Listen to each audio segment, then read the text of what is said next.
നമസ്തേ. ഓം ശ്രീ ലളിതാംബികായ നമ. ശ്രീലളിത സഹസ്രനാമ പഠനത്തിൻ്റെ സൂക്ഷ്മാർത്ഥ വിചിന്തനത്തിൻ്റെ ക്ലാസ്സിൽ നമ്മൾ ഇന്ന് പഠിക്കുന്നത് ലളിത സഹസ്രനാമത്തിലെ ധ്യാന ശ്ലോകത്തിലെ അവസാന 4 വരികളാണ്.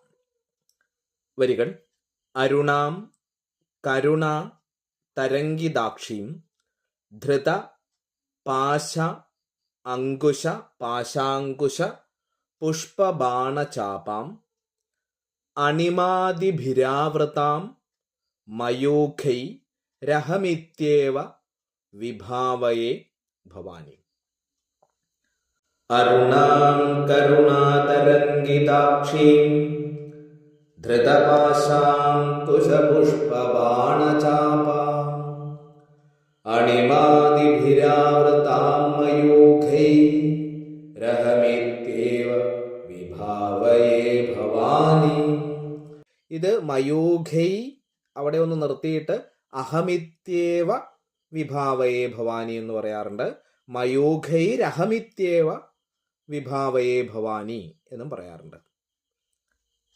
അരുണാം, ഉദയ സൂര്യനെ പോലെ ചുവന്ന നിറമുള്ളവൾ, അരുണവർണ്ണമുള്ളവൾ, ചുവന്ന നിറമുള്ളവൾ.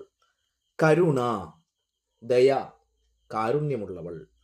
തരംഗിത, തരംഗങ്ങൾ പോലെ, തിരമാലകൾ പോലെ ഇളകുന്ന, അതായത് നിറഞ്ഞു നിൽക്കുന്ന.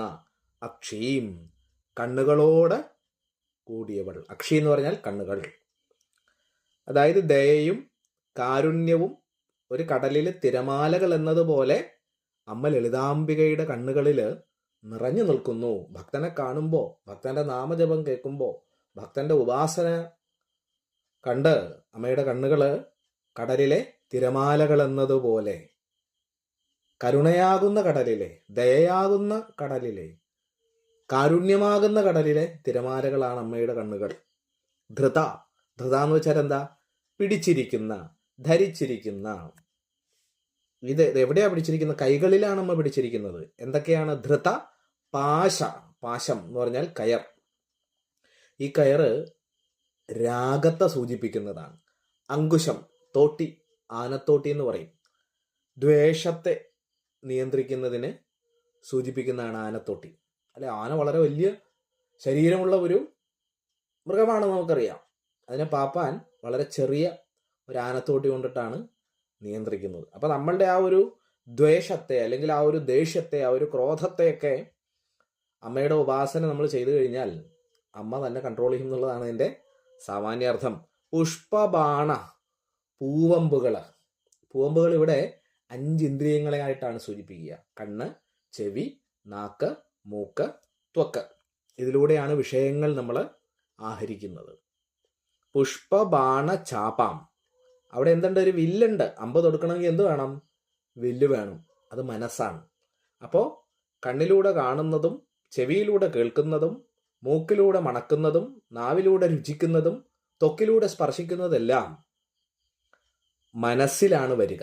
അപ്പൊ പുഷ്പബാണങ്ങൾ, പൂവമ്പുകൾ പഞ്ചേന്ദ്രിയങ്ങളാണ്. ചാപം, അതായത് ആ വില്ല്, മനസ്സാണ്.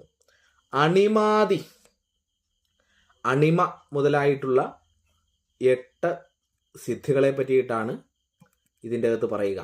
അണിമാതി, അണിമാതി ഭി, ചിലതിൽ അണിമാതി, അണിമാതി ഭി എന്ന് കാണാം. അണിമാതി ആവൃത്ത, അണിമാതിഭി ആവൃത്ത. അണിമ മുതലായിരിക്കുന്ന ആ ഒരു 8 സിദ്ധികൾ. 8 സിദ്ധികൾ ഏതൊക്കെയാണെന്ന് അറിയാമോ? നമുക്കതിനെ ഒന്ന് വിശദമായിട്ട് നമുക്കൊന്ന് നോക്കാം. അണിമ എന്ന് വെച്ചാൽ ശരീരത്തെ ഒരു അണുവിനോളം ചെറുതാക്കാനുള്ള കഴിവിനെയാണ് അണിമ എന്ന് പറയുന്നത്. ഇതൊക്കെ സിദ്ധന്മാർക്ക്, മഹായോഗികൾക്ക്, മഹാഋഷികൾക്കൊക്കെ ഉള്ള കഴിവാണ്. ഇപ്പോൾ അഗസ്ത്യ മഹർഷിക്ക് ഈ ഒരു കഴിവുള്ള ആളാണ്. കുംഭസംഭവനായിരിക്കുന്ന അഗസ്ത്യൻ. അതാണ് അഗസ്ത്യൻ ഒരു ചെറുവിരലിൻ്റെ അത്രം നീളമുള്ളെന്നൊക്കെ നമ്മൾ പറയാറില്ലേ. എന്ന് വെച്ചാൽ ഈ അണിമാസിദ്ധിയുള്ള ആളാണ് അഗസ്ത്യൻ.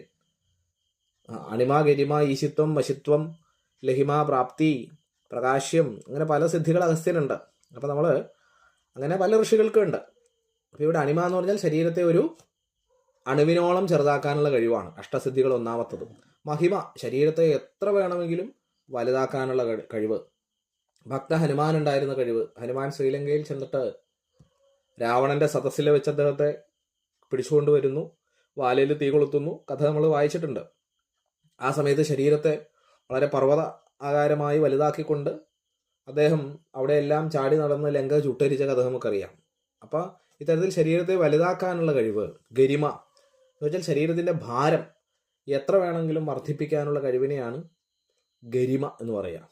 ലഘിമ എന്ന് വെച്ചാൽ ശരീരത്തെ ഒരു പഞ്ഞി പോലെ ഭാരമില്ലാത്ത അവസ്ഥ വരുത്താൻ, കാറ്റിൽ പറക്കാൻ, വെള്ളത്തിന് മീതെ നടക്കാനൊക്കെ യോഗികൾ ഈ ഒരു ലഘിമാസിദ്ധിയാണ് ഉപയോഗിക്കുക.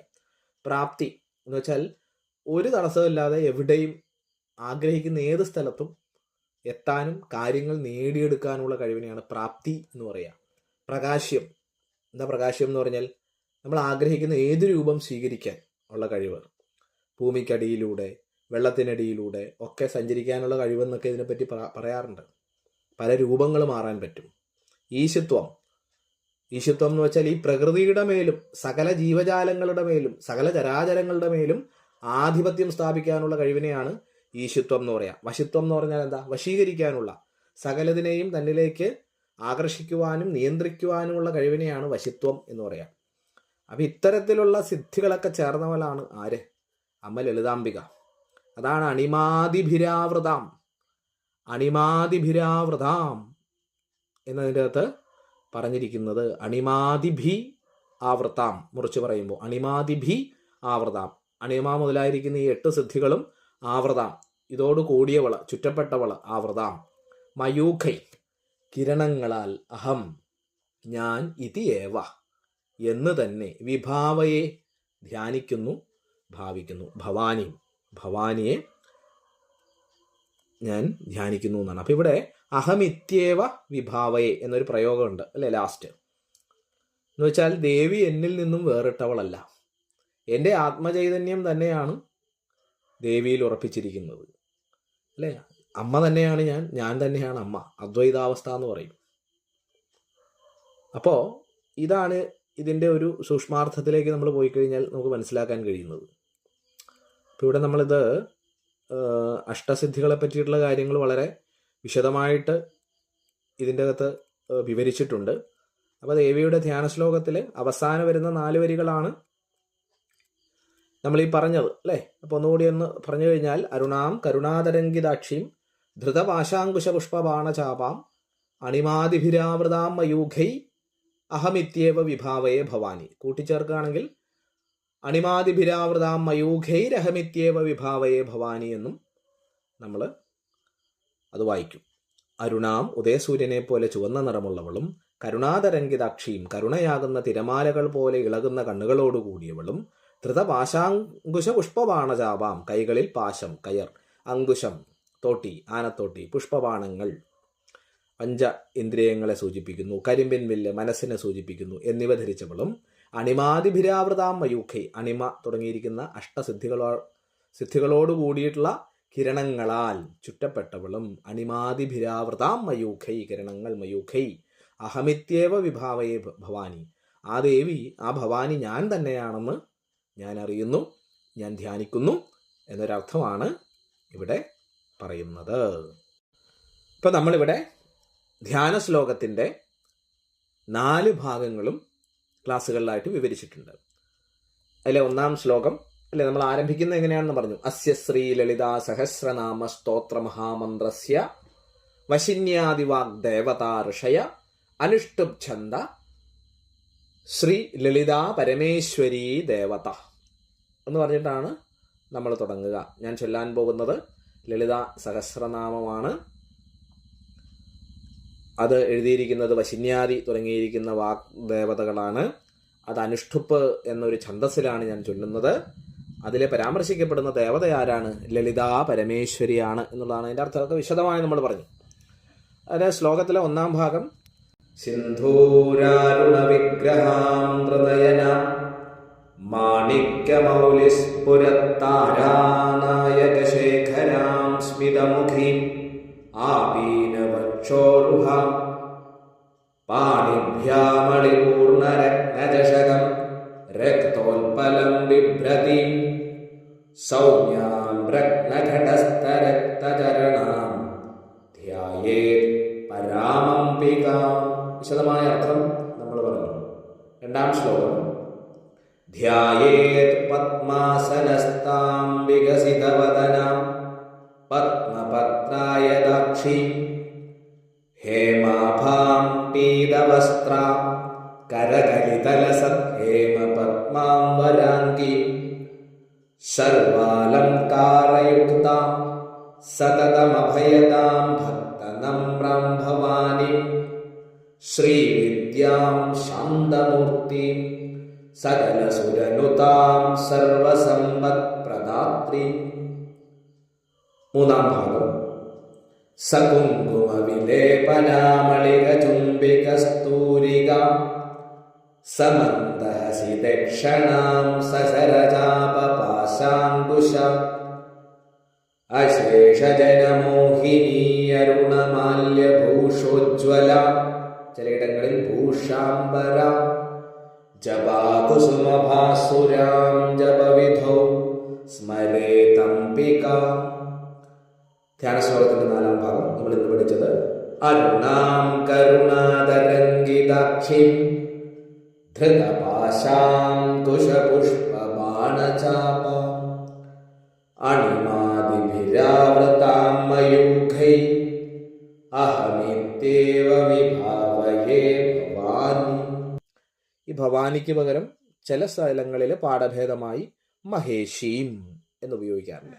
ഇനി ശ്ലോകത്തിന്റെ ഓർഡർ ഇപ്പം നമ്മൾ 4 പാർട്ടെന്ന് പറഞ്ഞല്ലോ. ഈ ശ്ലോകത്തിന്റെ ഓർഡർ അങ്ങോട്ടും ഇങ്ങോട്ടും മാറി വരാറുണ്ട്. ഇപ്പം സിന്ധൂരാരണ വിഗ്രഹം ഒന്നാമത്തെ ശ്ലോകമായിട്ട് വരാറുണ്ട്, അത് പൊതുവെ മാറിക്കണ്ടിട്ടില്ല. രണ്ടാം ഭാഗത്ത് അരുണാങ്കരുണാതരംഗിതാക്ഷി ചിലപ്പോൾ കയറി വരും. മൂന്നാം ഭാഗത്ത് സകുങ്കുമ വിലേപനം വരും. നാലാം ഭാഗത്ത് ധ്യായേത് പദ്മാസനസ്. ആ ഓർഡറിൽ വ്യത്യാസം വരാറുണ്ട്. ചില പുസ്തകങ്ങളിൽ നമ്മൾ ഈ പറഞ്ഞ രീതിയിൽ നമ്മൾ പഠിച്ച രീതിയിലാണ് വരിക. അപ്പോൾ അമ്മയുടെ ആ ഇരിപ്പ് എല്ലാ കാര്യങ്ങളും ഒക്കെ സെയിം തന്നെ. ശ്ലോകത്തിൽ വിവരിക്കുന്ന ദേവിയുടെ ചില ഭാവങ്ങളിൽ ചെറിയ വ്യത്യാസങ്ങൾ വരുന്നുണ്ട്. ശ്ലോകത്തിന്റെ മുഴുവനായിരിക്കുന്ന അർത്ഥത്തിൽ അമ്മ ലളിത പരമേശ്വരിയെ തന്നെയാണ് നമ്മളിവിടെ ധ്യാനിക്കുക. അപ്പം എപ്പോഴും നമ്മൾ ജപിക്കുമ്പോൾ ഇത്രയും കാര്യങ്ങൾ ജപിച്ചിട്ടാണ് പിന്നീട് നമ്മൾ സാധാരണഗതിയിൽ ഓം ശ്രീമാതാ ശ്രീമഹാരാജ്ഞി ശ്രീമത് സിംഹാസനേശ്വരി ചിതഗ്നികുണ്ഡ സംഭൂത ദേവകാര സംധ്യത എന്ന് തുടങ്ങുന്ന സഹസ്രനാമത്തിലേക്ക് നമ്മൾ കടക്കുന്നത്. ഇതിൽ അംഗന്യാസം, കരന്യാസം അങ്ങനെയുള്ള ന്യാസങ്ങളൊക്കെ ഉപയോഗിക്കാറുണ്ട്. അത് ചില പ്രത്യേക വിധികളോട് പൂജാവിധികളോടുകൂടി നമ്മൾ ശ്രീചക്രമൊക്കെ വരച്ച് അല്ലെങ്കിൽ ചില പ്രത്യേക കൗളമാർഗക്രിയകളോടുകൂടി ക്ഷേത്രതന്ത്രങ്ങളിലൊക്കെ ഉപയോഗിക്കുമ്പോൾ ന്യാസം ഒക്കെ ചൊല്ലി ജപിക്കാറുണ്ട്. സാമാന്യമായി വീട്ടിൽ ചൊല്ലുന്ന സമയത്ത് ന്യാസം ചെയ്യണമെന്ന് നിർബന്ധമില്ല. ഇനി നിങ്ങൾക്ക് ന്യാസം അറിയാവുന്നവരാണെങ്കിൽ അത് ചൊല്ലാം. നമ്മൾ അമ്മയെ പൂർണ്ണ ഭക്തിയോടുകൂടി അമ്മയെ തന്നെ ഗുരുവായി കണ്ട് നമ്മൾ ആരാധിക്കുമ്പോൾ ചെറിയ ചെറിയ പിഴവുകൾ വന്നാലും തെറ്റുകൾ വന്നാലും ഒക്കെ അമ്മ പുറത്തോളും. അപ്പം ന്യാസം പോലെയുള്ള കാര്യങ്ങൾ ചെയ്തില്ലെങ്കിൽ എന്തോ വലിയ പ്രശ്നമുണ്ടെന്ന് അതൊക്കെ നന്നായിട്ട് പഠിച്ച് ചെയ്യണം. ലളിതാ സഹസ്രനാമം അല്ലെങ്കിൽ പ്രശ്നങ്ങളാണെന്നൊക്കെ പലരും പറയാറുണ്ട്. അങ്ങനെയില്ല. ലളിതാ സഹസ്രനാമം സാമാന്യ ജനങ്ങൾക്കും ജപിക്കാം, മാന്ത്രികർക്ക് ജപിക്കാം, യാന്ത്രികർക്ക് ജപിക്കാം, താന്ത്രികർക്ക് ജപിക്കാം, ശ്രീവിദ്യ ഉപാസന ചെയ്യുന്നവർക്കൊക്കെ ജപിക്കാം. അത് ഓരോരുത്തർക്കും ഓരോ വിധിയാണുള്ളത്. ലളിതോപാഖ്യാനത്തിൽ പറയുന്നുണ്ടല്ലോ, അഗസ്ത്യനും ഹയഗ്രീവ ഋഷിയും തമ്മിലുള്ള സംഭാഷണങ്ങളിലാണ് ലളിതാ സഹസ്രനാമം വരുന്നത്. അഗസ്ത്യൻ ചൊല്ലുന്നുണ്ട്. അപ്പോൾ അദ്ദേഹം അത് പറയുന്നുണ്ട്. ഇത് സാധാരണ ജനങ്ങൾ മുതൽ ഉയർന്ന താന്ത്രികർക്ക് വരെ അവരവരുടേതായ രീതിയിൽ അവർക്ക് ആരാധിക്കാം എന്നുള്ളതാണ്. അമ്മ ഗുരു രൂപത്തിലുള്ളത് കൊണ്ട്, ഗുരുസ്ഥാനീയായിട്ടുള്ളത് കൊണ്ട്, മാതാവായിട്ടുള്ളത് കൊണ്ട് ചെറിയ ചെറിയ തെറ്റുകൾ എന്തെങ്കിലും നമ്മൾ വന്നു കഴിഞ്ഞാൽ അമ്മ അത് പുറത്തോളും. പക്ഷെ നമ്മൾ പഠിക്കുമ്പോൾ അത് പക്കയായിട്ട് നന്നായിട്ട് തന്നെ അർത്ഥം മനസ്സിലാക്കി തെറ്റുകൂടാതെ നമ്മൾ ജപിക്കാനായിട്ട് ശ്രമിക്കുക. അപ്പോൾ ഈ ധ്യാന ശ്ലോകങ്ങളെല്ലാം തന്നെ അമ്മയെ നമ്മൾ ധ്യാനിക്കുകയാണ്. അല്ല, ധ്യാനം ചെയ്യുക എന്ന് പറഞ്ഞാൽ ആ രൂപത്തെ നമ്മൾ സ്മരിക്കലാണ്. അപ്പോൾ നമ്മുടെ ഭാരത സംസ്കാരത്തിൽ, ഹൈന്ദവ സംസ്കാരത്തിൽ നമ്മൾ നോക്കിക്കഴിഞ്ഞാൽ എല്ലാ ദേവതകൾക്കും ഒരു രൂപമുണ്ട്. 2 രീതിയിലുള്ള ആരാധനകളുണ്ട്. സകാര രൂപത്തിൽ അല്ലെങ്കിൽ ഗുണരൂപത്തിൽ സഗുണോപാസന എന്ന രീതിയിലുള്ള ആരാധനാ സമ്പ്രദായങ്ങൾ നമുക്ക് കാണാം. ക്ഷേത്ര തന്ത്ര വിധിപ്രകാരമുള്ള ആരാധനകളെല്ലാം തന്നെ ഈ സഗുണോപാസന സകാര രൂപത്തിലാണ്. ഇനി നിരാകാര രൂപത്തിൽ ഈശ്വരനെ, ദേവിയെ, ദേവതകളെ ആരാധിക്കാറുണ്ട്. അല്ലെങ്കിൽ നിർഗുണോപാസന എന്ന രീതിയിൽ നമ്മളും ആരാധിക്കാറുണ്ട്. അതൊക്കെ ഒരു ഉയർന്ന സ്റ്റേജിലേക്കൊക്കെ പോകുമ്പോഴാണ് അത്തരത്തിലുള്ള ആരാധനകൾ വരിക. അപ്പോൾ രാമകൃഷ്ണ പരമഹംസരെ സകാര രൂപത്തിൽ, വിഗ്രഹ രൂപത്തിൽ തന്നെയാണ് അമ്മ കാളിയെ കണ്ട് ആരാധിച്ചു തുടങ്ങിയത്. അത് ക്ഷേത്രമാണെങ്കിലും മൂർത്തിപൂജയാണെങ്കിലും സകാരാരാധനയാണെങ്കിലും സഗുണോപാസനയാണെങ്കിലും ഉപാസനയുടെ ആദ്യ തലമാണ്, 1ാം പടിയാണ്. അതിൽ നിന്നാണ് അത് നന്നായി പ്രാക്ടീസ് ചെയ്യുമ്പോഴാണ് നമുക്ക് നിർഗുണോപാസനയിലേക്ക്, ഒരു രൂപമില്ലാത്ത, ഒരു ഗുണമില്ലാത്ത, എന്നാൽ അതിനപ്പുറമായ ഒരു ശക്തിയായ, ഒരു ചൈതന്യമായി, ഊർജമായി, സ്പന്ദനമായി, വെളിച്ചമായിട്ട് നമുക്ക് സമയമാർഗക്രിയകൾ എന്ന രീതിയിലൊക്കെ ദേവിയെ ആരാധിക്കാൻ പറ്റുന്നത് അതിലൂടെ തന്നെയാണ്. അപ്പോൾ സഗുണോപാസനയിൽ നിന്ന്, അല്ലെങ്കിൽ സകാരോപാസനയിൽ നിന്ന്, അല്ലെങ്കിൽ ഒരു വിഗ്രഹാരാധനയിൽ നിന്നാണ്, മൂർത്തിപൂജയിൽ നിന്നാണ് നമ്മൾ കീർത്തിപൂജയിലേക്ക് നമ്മൾ പോകുക. സകാര ഉപാസനയിൽ നിന്നാണ്, അല്ലെങ്കിൽ സഗുണോപാസനയിൽ നിന്നാണ് നമ്മൾ നിർഗുണോപാസനയിലേക്ക്, അല്ലെങ്കിൽ നിരാകാര ഉപാസനയിലേക്ക് പോകുക എന്ന് പറയും. അപ്പോൾ നമ്മൾ ഈ കാണുന്ന ധ്യാന ശ്ലോകങ്ങളെല്ലാം തന്നെ മഹാഋഷികൾ ആ ദേവിയെ ധ്യാനിച്ചപ്പോൾ അവരുടെ രൂപത്തിൽ തെളിഞ്ഞ അമ്മയുടെ രൂപത്തെ സംസ്കൃത ഭാഷയിലായിട്ട് ധ്യാന ശ്ലോകങ്ങളായിട്ട് നമ്മൾ എഴുതി വെച്ചു. പിന്നീട് ആ ധ്യാന ശ്ലോകങ്ങളെ അടിസ്ഥാനപ്പെടുത്തി ചിത്രകാരന്മാർ വരച്ചു. അങ്ങനെയാണ് നമ്മൾ ഇന്ന് കാണുന്ന ദേവീദേവന്മാരുടെ രൂപങ്ങൾ പലതും ഉണ്ടായത്. മനസ്സിലായില്ലേ? മനുഷ്യൻ ആരാധിക്കാവുന്ന തരത്തിൽ, നമ്മുടെ 5 ഇന്ദ്രിയങ്ങൾ കൊണ്ട് ആരാധിക്കുന്ന തരത്തിൽ ആ ദേവതാ ചൈതന്യത്തെ നമ്മൾ നമ്മുടേതായ രീതിയിൽ നമ്മളതിനെ മനസ്സിലാക്കുന്നു എന്നുള്ളതാണ്. അപ്പോൾ ലളിതാ സഹസ്രനാമത്തിലെ ധ്യാന ശ്ലോകത്തിൻ്റെ സൂക്ഷ്മാർത്ഥ വിചിന്തനം കഴിഞ്ഞു. അടുത്ത ഭാഗത്ത് നമ്മൾ ലളിതാ സഹസ്രനാമത്തിലെ ഓരോ വാക്കുകളും, ഓരോ നാമങ്ങളും, ഓരോ മന്ത്രങ്ങളും വിശദമായിട്ട് നമുക്ക് പഠിക്കാം. അമ്മ ശ്രീ ലളിതാ പരമേശ്വരി അനുഗ്രഹിക്കട്ടെ. നമസ്തേ. ഓം ശ്രീ ലളിതാംബികായേ നമഃ.